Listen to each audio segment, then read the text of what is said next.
আজকে সন্ধ্যেবেলা আমরা কাটলেট খাবো। তা সেই কাটলেটের সাথে আমরা সবাই কি করি, স্যালাড খাই বা রায়তা, যে কোনো যার যেটা ইচ্ছা। তো আমি একটু অন্যরকম ভাবে আজকে আমার রান্নাঘরে স্যালাড বা রায়তা বানাবো।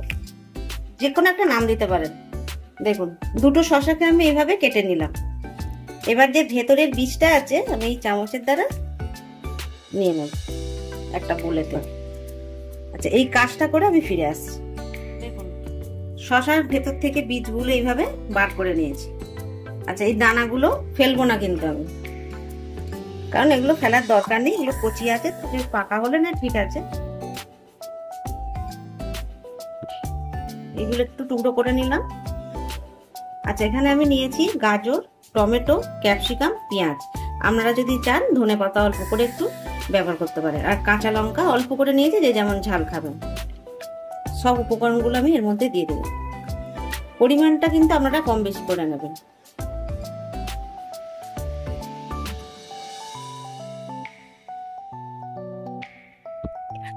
এর মধ্যে স্বাদ মতো আমি বিট নুন দিয়ে দেবো, লাগলে পরে দেওয়া যাবে।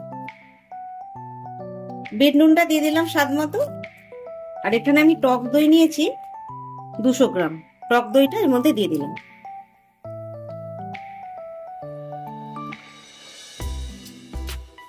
আপনারা কিন্তু টক দই না দিয়েও করতে পারেন, শুধু সবজিগুলো দিয়ে সুন্দর করে এটা মিশিয়ে নেব। আর এখানে আমি ভাজা জিরে রেখেছি, মানে জিরেকে শুকনো কলায় ভেজে গুঁড়ো করে রেখেছি, সেটা আমি পরিমাণ মতোই 1 চামচ মতো দিয়ে দিলাম। এবার এটা খুব ভালোভাবে মিশিয়ে নেব। দেখুন, খুব ভালোভাবে সবকিছু মিশিয়ে নিয়েছি। আর স্বাদটা পুরো ঠিক আছে, মানে নুন এসব আর কিছুই লাগবে না। এবার এর মধ্যে আমরা রায়তা খেলে কি করি, বাটি করে বা মানে যেটা বোল, সেই বোলে করে দেয়, খাই চামচে করে। সেই বোলটা আমাদের কি হয়, রেখে দিতে হয়। তো এটা আমরা তো দিলাম, আমরা সবটা শুধু খেয়ে নেবো। কেমন হলো আইডিয়াটা?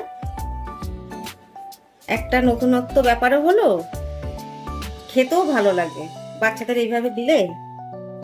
আচ্ছা দাঁড়ান, এখানে না রেখে আমি একদম, এই দেখুন আমাদের কাটলেট রেডি। আমি এইভাবে সাজিয়ে দিচ্ছি।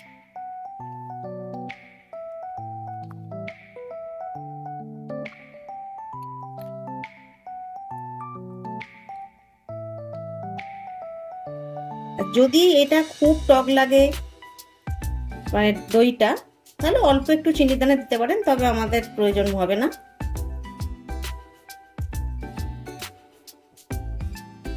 দেখুন কত সুন্দর হলো। রায়তা বা স্যালাড যেটাই বলুন না কেন, এইভাবে যদি কাটলেটের সঙ্গে পরিবেশন করা হয় দারুণ লাগবে। আশা করি আপনাদের ভালো লাগবে।